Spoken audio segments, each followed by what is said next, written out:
Besar tak bot dia? Bot boleh turun 40 orang. 40 orang.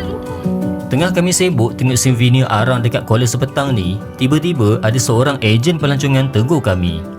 Rupanya dia offer perkhidmatan bot sekitar kawasan ni, siap dengan beberapa pakej yang menarik. Tadi masa kita orang tengok arang tadi tu, ada pula orang offer untuk naik bot dekat Kuala Sepetang ni. Secara jujurnya, aku memang tak sangka dekat sini pun ada perkhidmatan macam ni. Perjalanan mula dengan menyusuri sungai dan kawasan perkampungan nelayan, sambil pemandu pelancong cerita tentang sejarah dan kehidupan dekat sini. Bot tinggal di sini, boleh tengok dia ada satu bulatan yang warna hitam, ada tulis A, B, C. Apa maksud ni? Dan maksudnya itu dia dah tangkap bot, dia punya license. Sampai dekat satu kawasan, bot mula bunyikan horn.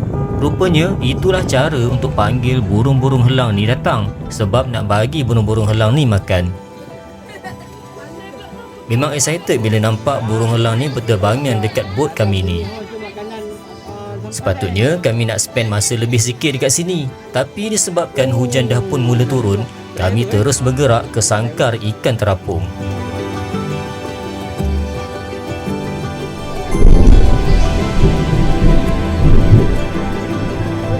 Hari dah hujan.